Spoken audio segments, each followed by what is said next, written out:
Very good morning, dear students. How are you all? I hope you all have done well in your T2 exams.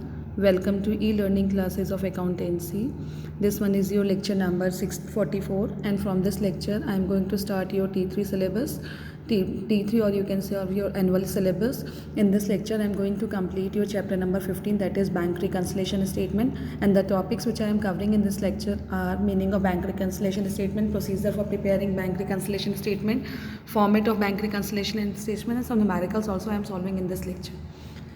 See beta, what is bank reconciliation statement? All the firm open a current account with the bank, and in order to record the transactions entered into with the bank, maintain a bank column in cash book. Bank also opens a separate account for each firm in its ledger and enters all the transaction in it.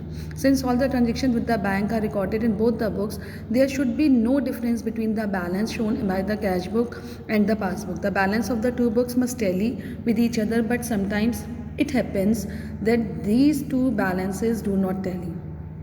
This is because on a certain day, it is possible that there may be some entries which may have been recorded in cash book but not in the passbook, and vice versa.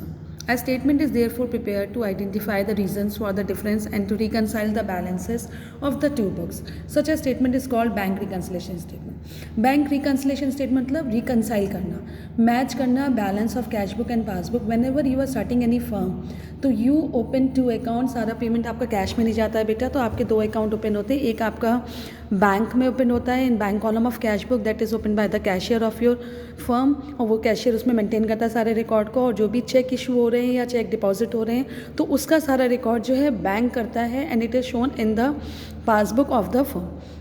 Bank का statement जो passbook है और जो customer उसके firm के behalf पर cashier maintain कर रहा है in bank column in cash book as bank column in cash book, उन दोनों का टोटल इक्वलाइज होना चाहिए, सेम होना चाहिए. क्योंकि जो चेक आप डिपॉजिट कर रहे हैं वो चेक आपका कहाँ डिपॉजिट होगा, बैंक में डिपॉजिट होगा. इट मीन्स अमाउंट जो क्रेडिट होगी आपके बैंक अकाउंट में, फर्म के बैंक अकाउंट में वो क्रेडिट होगी, and it is shown in the passbook. और सेम अमाउंट आप किस में रिकॉर्ड करेंगे, इन your cash book.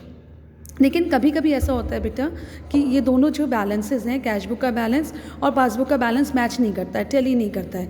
Eight the end of every month, हर मंथ के एंड में जो है रिकनसाइल करा जाता है statement of cash book as well as statement of passbook. अगर दोनों टैली करते हैं, same amount is there in cash book as well as same amount is there in passbook, so well and good, आपका reconciliation की ज़रूरत नहीं है. But if the balance does not tally, it means there is some error which arises in recording transaction in cash book as well as in recording transaction in passbook. और उस error को reconcile करने के लिए we make a statement that is called bank reconciliation statement. उसी को reconcile करने के लिए हम एक statement बनाते हैं that is called bank reconciliation statement, जिसमें हम इन errors को reconcile करते हैं, find out करते हैं differences कि why the difference arise in the balance of cash book as well as in the balance of passbook.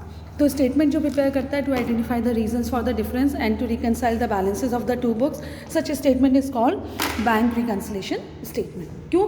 क्योंकि ऐसा हो जाता है बेटा कि कभी कभी हम रिकॉर्ड कर रहे हैं ट्रांजेक्शन को, तो किसी भी चेक को मैच्योर होने में टाइम लग जाता है या आपका जो है पेमेंट आने में टाइम लग जाता है, तो पासबुक पेमेंट को तभी रिकॉर्ड करेगा, वेदर डिपॉजिट करेगा या फिर वो पेमेंट को शो करेगा इन your cash book, in your passbook, तभी रिकॉर्ड करेगा बैंक जब एक्चुअल में पेमेंट हो रहा है या एक्चुअल में अमाउंट रिसीव्ड हो रही है.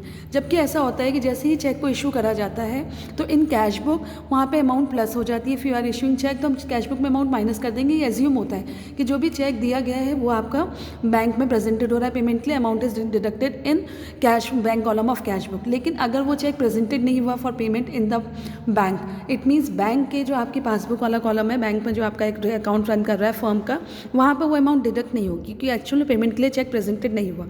इट मीन्स कैश बुक का बैलेंस तो माइनस हो गया और पासबुक का बैलेंस प्लस हो रहा है क्योंकि आपके अकाउंट से एक्चुअल में अमाउंट डिडक्ट नहीं हुई है. But when we issue cheque तो हम कैश बुक में उसको रिकॉर्ड कर देते हैं. Same when the cheque is deposited by the firm in the bank, तो फर्म के bank column of cash book में कैशियर उसको रिकॉर्ड कर देता है, प्लस कर देता है अमाउंट को, कितनी अमाउंट हमारी बैंक में आनी है. लेकिन अगर वो अमाउंट उस मंथ में क्रेडिट नहीं होती है इन योर बैंक अकाउंट तो आपकी पासबुक का बैलेंस रिड्यूस रहता है. इसी तरीके से बहुत सारी ऐसे एरर्स हैं जो अराइज हो जाते हैं जिसकी वजह से जो रिकॉर्डिंग है उसमें डिफरेंस आ जाता है, जो आपकी पोस्टिंग है उसमें डिफरेंस आ जाता है. एंड इसी को रिकनसाइल करने के लिए we make a statement that is called bank reconciliation statement.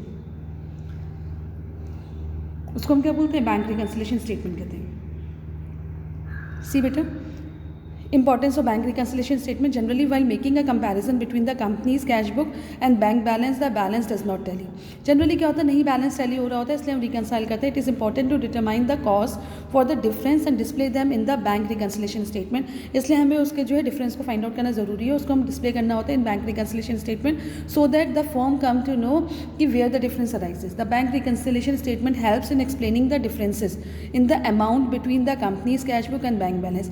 Bank reconciliation statement reconcile ही करता है, उस अमाउंट का डिफरेंसेस को शो करता है कि कैश बुक में और बैंक बैलेंस में कितना डिफरेंस आ रहा है. The cash book and the bank passbook differences are caused by, और इसका रीज़न क्या है, why the difference arises in cash book and bank passbook. That is the difference in time recording the transaction. Time का difference, first difference is due to time. The difference in timing can be caused by many factors. Bank issued cheque but not present not deposited for payment. Cheque को issue करा तो check का जो payment उसके लिए आपका cash करने के इनकैश कराने के लिए 3 मंथ्स का मिनिमम टाइम होता है. तो चेक जब अगर आपने किसी थर्ड पार्टी को इशू करा, उसने उस समय बैंक में डिपॉजिट नहीं करा, इट मीन्स आपकी कैश बुक में तो माइनस हो गई वो amount in companies cash book, लेकिन वो बैंक में जब वो चेक प्रेजेंटेड नहीं हुआ तो बैंक पासबुक में अमाउंट क्या रही, प्लस रही. That is the first reason. Second, paid cheque in the bank but yet not clear. Cheque आपने डिपॉजिट कर दिया है बैंक में and the amount is plus in your cash bank column of cash book, but वो amount वो cheque जो है clear नहीं हो पाया, इसलिए आपकी बैंक पासबुक में अमाउंट नहीं आई है. तो कैश बुक और पासबुक में डिफरेंस अराइज हो जाता है. Number 3, bank make direct debit from the customer side. कभी कभी ऐसा होता है कि bank pay on behalf of customer as per the instructions of customer. कुछ पेमेंट बैंक करता है और पेमेंट जो वो भुगता है वो डायरेक्ट पेमेंट हो जाता है. And if it is not known in the customers knowledge, तो वो कस्टमर उसको रिकॉर्ड नहीं करता है इन द कैश बुक. तो कैश बुक का बैलेंस प्लस रहता है, पासबुक का बैलेंस कम हो जाता है. As per standing instructions bank pay some payment on behalf of the customer. इसकी वजह से भी डिफरेंस अराइज हो जाता है. चेक और amount deposit directly in the bank account. Sometimes some third party deposit directly in the bank account of the firm. तो इसका भी पेमेंट अगर हमें रिकॉर्डिंग नहीं है तो it means there difference arises between cash book and passbook. Dividend and interest collected by the bank. If bank is collecting interest तो it is recorded in passbook, but अगर इसकी नॉलेज कस्टमर को नहीं है या फर्म को नहीं है तो it will not be recorded in cash book and the difference arises. Bank made direct payment from the customer side से if there is any direct payment made then also the difference arises. Then check deposited, bill discounted, dishonored. Cheque you are depositing और bill आपका discount हुआ, वो cheque dishonoured हो जाता है. It means आपकी cash book में तो बैलेंस प्लस हो गया, बट जब वो बैंक में गया तो आपका वहाँ पे डिसऑनर्ड हो गया बिल, तो बैंक कॉलम पासबुक में आपकी अमाउंट क्या हो गई, कम हो गई. It means cash book increase हो गया और पासबुक डिक्रीज हो गया. Then error made by the company और बाय द बैंक. कभी कभी ऐसा होता है कि एरर कंपनी के थ्रू मेड हो जाता है, बैंक मेड करते हैं. In few occasion the error in two balances can be made from the bank side और in the company's cash book. Few errors are as follows. Errors made while registering the transaction bye the company. का transaction को record करने में omission to be recorded हो गया, भूल गया transaction को रिकॉर्ड करना. Then also difference arises. Error made while registering the transaction by bank भी अगर रजिस्टर नहीं करता सही से तब भी डिफरेंस अराइज हो जाता है. ठीक है, इसी को रिकंसाइल करने के लिए there is a proper format by which you can reconcile the statement of passbook firm's account. Format of bank reconciliation statement when debit balance as per cash book is given. Number 1 बेटा कि जब उसमें question में आपका mention होगा कि whether the balance of is for cash book और balance is for passbook. अगर क्वेश्चन में balance as per cash book given है तो आपका क्वेश्चन कैश बुक से स्टार्ट हो रहा है, उसका जो आंसर आएगा that will be as per passbook. और अगर balance as per cash book given passbook given है तो answer will be balance as per passbook. Passbook given है तो कैश बुक के लिए आंसर आएगा और कैश बुक गिवन है तो पासबुक के लिए आंसर आएगा. कैश बुक में debit plus credit minus, passbook में credit plus debit minus. It means cash book debit is positive balance and credit is negative balance. Passbook debit is negative balance and credit is positive balance. Now see the format. When balance as per cash book is given, then debit balance as per cash book आप उसको record कर देंगे. Debit मतलब plus होता है, favourable balance है तो it will be on the plus item. Then आपका जो है ऐड चेक इशूड और drawn but not presented for payment. Balance as per cash book given है तो cheque issued will be and not presented for payment will be added. Interest allowed by the bank not recorded in cash book will be added. Amount directly deposited by the customer in our bank account added. Interest and dividend collected by the bank on traders investment added. Check paid into bank but omitted to be entered in the cash book will be added. Any wrong credit given by the bank in passbook will be added. Then जो deduct होते हैं that is check paid into bank for collection but not yet credited by the bank deducted. Cheque paid into bank for collection but dishonoured, minus हो जाएगा. Direct payment made by the bank according to the standing instruction will be deducted. ठीक है, तो balance as पर जो cash book given होगा सबसे ऊपर उसको लिखेंगे आप, उसमें ये आइटम्स ऐड हो जाएंगे. It will be given in the question, और ये सारे नीचे वाले आइटम आपके डिडक्ट हो जाएंगे. That is the proper format of maintaining bank reconciliation statement. Now see, a bank reconciliation statement can be started from any of the balances mentioned below. Question में given होगा या तो डेबिट बैलेंस और favourable balance as per cash book given होगा, और credit balance और unfavourable और overdraft balance as per pass cash book given होगा, और डेबिट बैलेंस अनफेवरेबल और overdraft balance as per passbook given होगा, और credit balance favourable balance as per passbook given होगा. क्वेश्चन उसी से स्टार्ट होगा जो आपके क्वेश्चन में गिवन होगा, उसी की बेसिस पे क्वेश्चन स्टार्ट होगा. अगर कैश बुक का बैलेंस गिवन है क्वेश्चन में तो पासबुक के थ्रू आंसर आएगा, और अगर पासबुक का बैलेंस गिवन है तो कैश बुक के लिए आंसर आएगा. सी क्वेश्चन नंबर 1. रिमझिम question number 1 of your book. ये अनसॉल्व क्वेश्चन है बेटा आपके बैंक रिकंसिलिएशन स्टेटमेंट के. Question number 1. रिमझिम limited maintain a current account with the State Bank of India on 31st March 2017. The bank column of its cash book showed a debit balance of 1,54,300. मैंने अभी आपको बताया कि question में given होगा, mentioned होगा. See it is given कि cash book में showed a debit balance of 1,54,300. However the bank statement showed a different balance as on that date. लेकिन बैंक का जो स्टेटमेंट है उसमें आपका बैलेंस डिफरेंस आ रहा है. The following were the reasons for the difference. अभी रीजंस आपके फाइंड आउट हो गए हैं. Give to reconcile. Number 1, cheque deposited but not yet credited by the bank. Cheque deposit हो गया, not yet credited by the bank. It means amount will be deducted from the cash book. Amount आई नहीं. Cheque issued but not presented for payment. Plus item, आपका cheque issue कर दिया आपने लेकिन payment के लिए नहीं आया चेक, तो हमारा क्या है ये, this is benefit of the company. जब तक कि चेक प्रेजेंटेड नहीं होता है तो it will be added in the amount of cash balance given in the question. Bank charges not yet recorded in the cash book will be deducted. Cheque received by the bank directly from the trade debtors, income है ये, plus हो जाएगी. Insurance premium paid by the bank as per standing instruction, payment दिया है bank ने आपके इसलिए, तो it will be deducted from the cash book. Then dividend collected by the bank not yet recorded in the cash book, it is also income, it will be added. Now see the solution बेटा. See debit balance as per cash book given है, हमने note कर लिया 1,54,300 is the debit balance as per cash book. Plus item minus item, then add. इसमें क्या क्या होना, check issued but not presented. Benefit है, चेक इशू कर दिया कंपनी ने लेकिन पेमेंट के लिए नहीं आया, तो it will be added in the cash book. Then check received by the bank directly from the trade debtors, it is income, it will be added. Dividend collected not recorded in cash book, income, it will be added. Check deposited but not credited by the bank, expense deduct हो जाएगा. Bank charges expense क्यों है बेटा, because आपने check deposit करा, clear नहीं हुआ, वो क्रेडिट नहीं हुआ, तो आपके अकाउंट में अमाउंट नहीं आई है, तो it will be deducted from the cash balance. Then bank charges not recorded in the cash book. Bank charges payment दिया है, not recorded in cash book, now it will be recorded to reconcile, तो it will be deducted. Insurance premium paid by as per standing instruction, insurance premium paid करा है, expense है और ये recorded नहीं है कैश बुक में, it means to reconcile, इसको हम माइनस करेंगे, then it will be recorded. Now see credit balance as per passbook. जब उसका जो डिफरेंस आया टोटल करा आपने डेबिट साइड का और क्रेडिट साइड का, तो डेबिट साइड का टोटल ज़्यादा था, क्रेडिट साइड का कम था, डिफरेंस अराइज हो गया. डिफरेंस जो निकाला that is credit balance as per passbook. क्या हो गया डिफरेंस, वो credit balance as per passbook. Now see question number 3 बेटा. On 30 June 2020 the bank column of Mohan Kapoor cash book showed a debit balance of 12,000. On checking the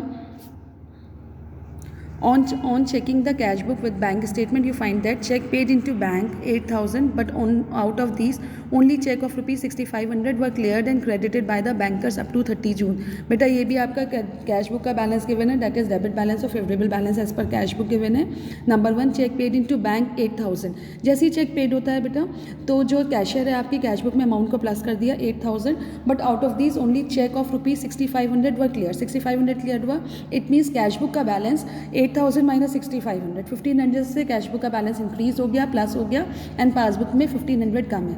reconcile करने के लिए you have to deduct 1,500 from the cash book balance, तभी reconcile होगा. Number 2 cheque of rupees 9,200 were issued, but out of this only cheque of rupees 7,000 were presented for payment till June.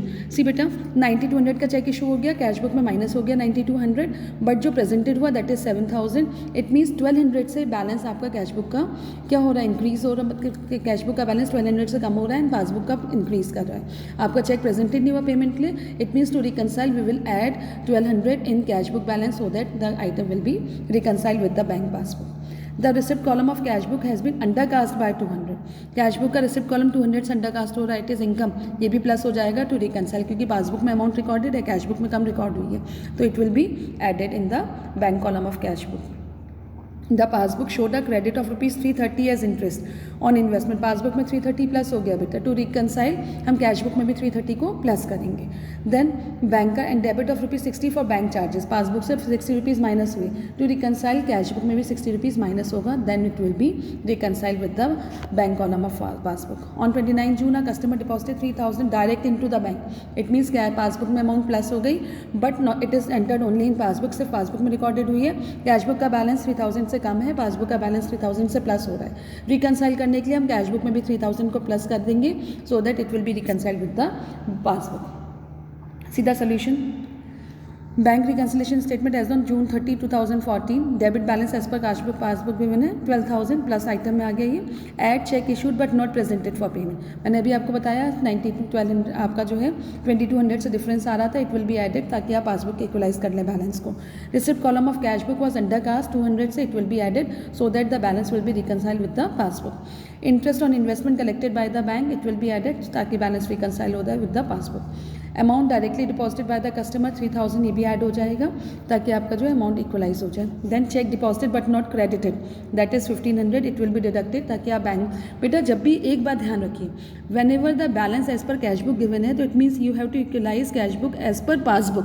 Passbook के equalize करना होगा. Passbook को जो amount plus है that will be added in cash book. Passbook से जो amount minus हुई है that will be deducted from cash book. तभी आपका बैलेंस रिकनसाइल मीन्स मैच हो जाएगा. देन बैंक चार्जेस मैंने अभी आपको बताया कि it is recorded in passbook, so it will be recorded in cash book also. Minus होगा ₹60. Then credit balance as per difference arise हो गया on the debit side. On debit side का balance ज़्यादा है, क्रेडिट साइड का कम है, तो credit balance as per passbook आ गया 16,170. This is the plus balance as per passbook. Now see question number 6. When credit balance as per cash book is given, this one is overdraft balance, negative balance given है. Prepare bank reconciliation statement as on 31st January 2017. If cash book of Mr. Sanjay showed a credit balance of 20,100. The bank has paid fire insurance premium of ₹550 which does not appear in cash book. It means amount passbook से minus हो गई है, cash book में appear नहीं हुई है. Passbook का balance plus हो गया, कैश बुक का बैलेंस पासबुक का बैलेंस माइनस हो गया, कैश बुक में बैलेंस प्लस है, तो रिकनसाइल करने के लिए कैश बुक से भी अमाउंट को हम माइनस कर देंगे. Check for ₹25,000 issued during January, but check for only 18,500 were presented for payment. It means 25,000 minus 18,000. 25,000 से कैश बुक का बैलेंस माइनस हुआ, बट पासबुक में आपके सिर्फ 18,500 माइनस हुआ है. इट मीन्स आपका बेनिफिट हो गया 25,000 माइनस 18,500, दैट इज 7,500 आपका रिकॉर्ड हो जाएगा इन कैश बुक में प्लस हो जाएगा. तभी आप रिकनसाइल करेंगे as per passbook. Cash book का बैलेंस है तो पासबुक को रिकनसाइल पासबुक के अकॉर्डिंगली कर देना है. पासबुक का बैलेंस है तो कैश बुक के अकॉर्डिंगली करना है, तभी रिकनसाइल होता है बेटा. Interest collected by the bank 740. It is income. It will also be added in cash book. Then check of ₹8,700 were deposited into bank, but check for 7,000 were cleared till 31st January. 8,700 deposit हुआ है, 7,000 clear हुआ है. 1,700 से passbook का balance कम है तो cash book में भी 1,700 माइनस होगा. A customer direct deposit 620 directly into bank without informing mister Sanjay. It means plus हो गया, पासबुक में 620 और कैश बुक में नहीं है, तो कैश बुक में भी हम प्लस कर देंगे. सीधा सोल्यूशन बेटा. See overdraft balance as per cash book minus item में आ गया 20,100. Fire insurance not debited 550 minus में हो गया कैश बुक को पासबुक से रिकनसाइल करने के लिए. Cheque not presented for payment that is 6,500. वो भी आपका प्लस हो जाएगा क्योंकि कैश बुक में आपका 25,000 माइनस हुआ था एंड पासबुक में सिर्फ 18,500 गया, तो 6,500 will be added to reconcile with passbook. Interest collected by the bank not recorded 740 will be added. Cheque not cleared by the bank 1,700 minus हो जाएगा. Deposited directly into bank 620 it will be added क्योंकि ये plus item है. तो total जो भी आपका आया उसका डिफरेंस निकाले, that difference is balance as per passbook. क्या हो गया डिफरेंस हो बेटा? बैलेंस एज पर पासबुक आ गया, but it is negative balance क्योंकि आपका प्लस आइटम कम है और माइनस आइटम ज़्यादा है, तो इससे नेगेटिव बैलेंस में रिकॉर्ड होगा. तो बेटा इसी तरीके से हम आगे क्वेश्चंस भी करेंगे and I hope you all understand. एक पॉइंट ध्यान में रखिए बेटा, कैश बुक के बैलेंस अगर गिवन है तो you have to reconcile as per passbook, और पासबुक का बैलेंस गिवन है तो you have to reconcile as per cash book. Thank you बेटा, हैव अ नाइस डे.